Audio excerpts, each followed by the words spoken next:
কর্নারে আগুনটা যখন ছিল তখন বিমান মাঠ দিয়ে 8 নম্বর গেট দিয়ে যদি চেষ্টা করা হতো তাহলে কর্নারে কিন্তু আগুনটা থেমে যেত, এতদূর পর্যন্ত আসতো না, এত ক্ষয়ক্ষতি এখানে হতো না। ও 9 নম্বর গেটে নাকি ওখানে মালামাল খালাসের জন্য তৈরি করতেছে, আমাদের যাইতেই তো আমার অবস্থা খারাপ হয়ে যাবে, কারণ এখানে থেকে প্রায় 15 মিনিট লাগবে যাইতে।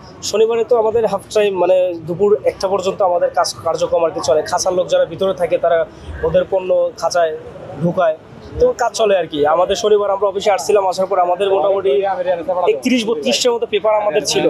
ওই পেপারটা আমরা এন্ট্রি করে কার্গোর ভিতরে এসে কাস্টমস অফিসার দিয়ে আমরা পেপারটা আমরা এক্সামিন করে আমরা বের হয়ে গেছি। মেবি 1:25-20 বাজে এক্সামিন করে আমরা বের হয়ে যাওয়ার পরে আমাদের সিএনএফ ভবন আছে, ওখানে কার্যক্রম সব কিছু গুছিয়ে বের হবো। দেন 2:15 মিনিট বা 20 মিনিট এরকম হবে, ওই সময় আর কি বলে যে আগুন লাগছে। কই আগুন লাগছে এরকম দেখতে দেখতে দেখি কালো ধোঁয়া বের হইতেছে আপনার এই বিমান কার্গো কমপ্লেক্সের এই কানি দিয়ে।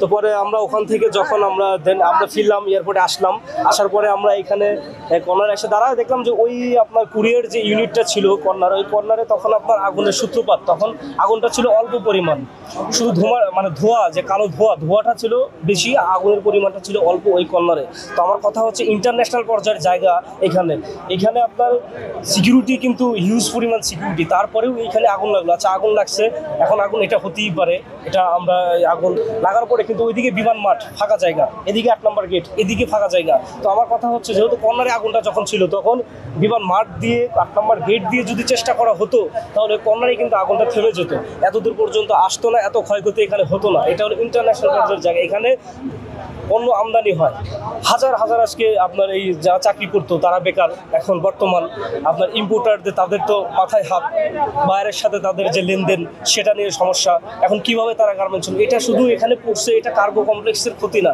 এটা ইম্পোর্টারের ক্ষতি, দেশের ক্ষতি, জনগণের ক্ষতি, রাষ্ট্রের ক্ষতি। এটা এখানে সার্টিফিকেটের দিকে লাগছে, এটা আসলে তদন্ত সাপেক্ষে ছাড়া তো আমি যেহেতু স্পটে ছিলাম না, এখন এটা বলাটা অন্যায়, মানে বলাটা উচিত না কিভাবে লাগছে এটা। ওনারা আজকে মিটিং বসবেন নাকি শুনছি, যে ওনারা উদ্ঘাটন করুক যে কোন জায়গা থেকে আগুনের সূত্রপাত হয়েছে, বা ওখানে ডিউটিরত যারা ছিল তাদেরকে ডাকুক, যে তোমরা এখানে ডিউটি দিছিলা, ভিডিও ফুটেজ আছে সব দেখা, ওদেরকে ডাকুক যে কেমনি আগুন লাগলো, কিভাবে ছড়াইলো, কেন লাগলো, মানে এগুলা ওনারাই মানে সুন্দরভাবে বলতে পারবে, আমার এখানে বলার কিছু নাই।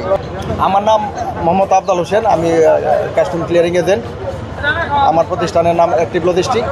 এই আমি 2 নম্বর গেট 1 নম্বর গেট, মোট কথা এখানে আমার কর্মজীবন প্রায় 30-32 বছর।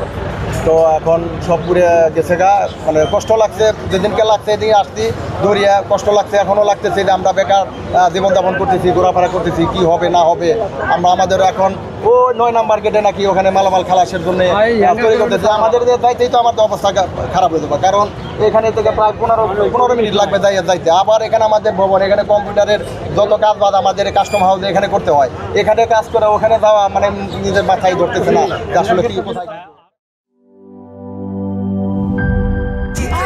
ট্রেন 2 ঘন্টা 33 মিনিট, 3 ঘন্টা 33 মিনিট। শোনেন, আপনি একটা ডিস্টার্ব, আরো 4 ঘন্টা 33 মিনিট, আরো 4 ঘন্টা, এটা কোনো কথা? সময়টা দৌড়াবে। প্রাণডাল মুঠোই মুঠোই সময় পার।